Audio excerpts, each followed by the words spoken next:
দাদা আব্দুল মুত্তালিবের মৃত্যু মানে ছিল ছোট মুহাম্মদের জীবনে এক বিশাল শূন্যতা সাল্লাল্লাহু আলাইহি ওয়াসাল্লাম।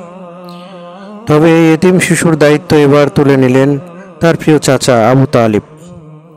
চাচা তাকে শুধু ভালোবাসেননি, বরং নিজের জীবনের অংশ বানিয়ে নিয়েছিলেন। কয়েক বছর পর যখন মুহাম্মদ সাল্লাল্লাহু আলাইহি ওয়াসাল্লাম মাত্র 12 বছর বয়সী, তাকে সঙ্গে নিয়েই আবু তালিব রওনা হলেন সিরিয়ার উদ্দেশ্যে ব্যবসায়িক সফরে। কাফেলা থামল বুসরা নামক স্থানে। সেখানেই ঘটল ইতিহাসের এক রহস্যময় ঘটনা।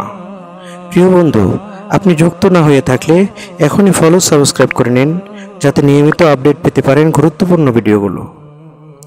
সেখানকার একজন খ্রিস্টান পাদ্রী বাহিরা কাফেলাটি দেখে অবাক হয়ে গেলেন।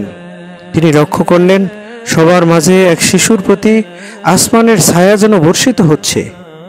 একখণ্ড মেঘ তাকে অনুসরণ করছে, এমনকি গাছও তাকে ছায়া দিতে মাথা নুয়ে দিচ্ছে। বাহিরা সবাইকে খাওয়ালেন, বিশেষ আতিথেয়তায় আপ্যায়ন করলেন, তবে তার দৃষ্টি শুধু এক শিশুতে নিবদ্ধ। তিনি বললেন, এই শিশুর মাঝে আমি দেখতে পাচ্ছি শেষ নবীর লক্ষণ। এই শিশুই সেই প্রতিশ্রুত নবী যার আগমনের প্রতীক্ষা করছে দুনিয়া। তার দুই কাঁধের মাঝে আছে নবুয়তের মোহর। বাহিরা সতর্ক করে বললেন, এই ছেলেকে শত্রুদের থেকে আগলে রেখো। ইহুদি আলেমরা যদি তাকে চিনে ফেলে, তারা ক্ষতি করতে পারে। আবু তালিব আর সময় নষ্ট করলেন না। মুহাম্মদ সাল্লাল্লাহু আলাইহি ওয়াসাল্লামকে সঙ্গে নিয়ে মক্কার পথে রওনা হলেন। তিনি বুঝেছিলেন এই শিশুর ভবিষ্যৎ আল্লাহর পক্ষ থেকে বাছাইকৃত। সেদিনের সেই ভবিষ্যৎবাণী আজ ইতিহাসের অমূল্য স্বাক্ষর, কারণ সেই শিশুই ছিলেন মুহাম্মদ ইবনে আবদুল্লাহ সাল্লাল্লাহু আলাইহি ওয়াসাল্লাম, যার নামে কাদের হৃদয়ে জেগে ওঠে ঈমান। সাল্লু আলা হাবিবিনা মুহাম্মদ। ইনশাআল্লাহ পরবর্তী পর্বে আসছে নবীজি সাল্লাল্লাহু আলাইহি ওয়াসাল্লামের ব্যবসায়িক সততা ও খাদিজার বিষয়।